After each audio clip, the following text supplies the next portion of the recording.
mbokki Géejawaay mbokki Sénégal asalaamualeykum wa rahmatullah ñu ngi jiital ci nuyoo bi le président du parti de l'unité et du rassemblement, ce grand parti de l'espoir et de l'avenir, Seyid Mouhamadoul Moustapha Sy Al Maktoum.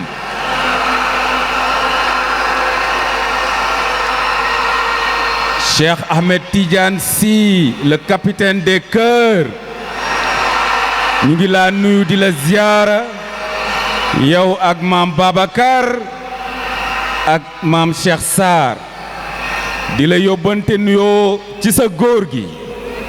di la wax ni nim ñu sagalee yal na ko yàlla sagalee noonu sa góor gi nim ñu sàmmee yal na ko yàlla sàmmee noonu sa góor gi teraanga bim ñu defal yal na ko yàlla dolli teraanga sa góor gi sutura gim ñu defal yal na ko yàlla dolli sutura. L'histoire récente politique a montré que Cheikh Seyid Mouhamadoul Moustapha Sy moo téye Sénégal.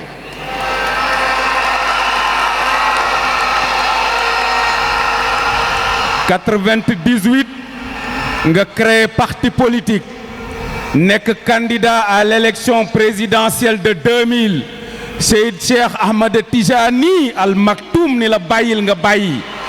ñëw yëkkatiwaat sa parti un an avant après nga am 3 députés muy 2017 bii ñu génn ci élection yi nga am 11 députés ànd ko ak waa Yewwi Askan Wi ma ciy profité ngir nuyu ñi nga xamante ni mooy la coalition Yewwi Askan Wi 11 députés yooyu ñu am maam Cheikh Tijani Al Maktoum waxal ñu sa góor gi ni ko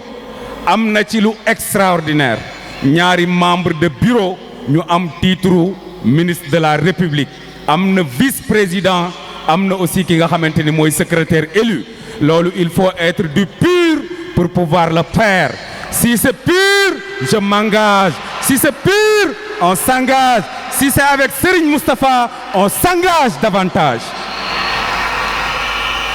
bi ñu commencé liggéey nag ànd ko ak Yewwi Askan Wi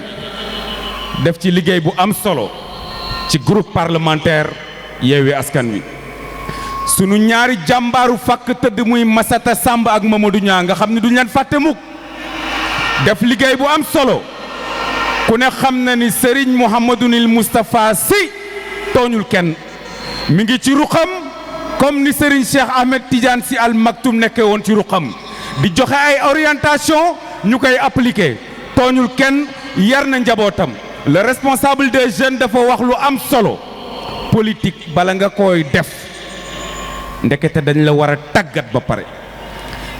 Cheikh Seydi Mouhamadoul Moustapha Sy dafa tàggat njabootam ba pare soog leen tàbbal ci politique te loolu man su ma ko waxee nit ñi war nañ ko gëm j'ai 23 ans d'expérience politique et ku ne xam na ni ci beneen parti laa nekkoon muy le parti démocratique sénégalais. ma daj ci lu ne dugg ci kaso daj ci lu ne bés bi sang bi di wax ni Cheikh Ahmed Tidiane Youm du directoire woowal Bara Gaye ngeen wax ko ni ko le PUR dina ko jàppale boobu àdduna kenn xamul woon ni parti bi ma bokkoon mu ngi ma doon xeex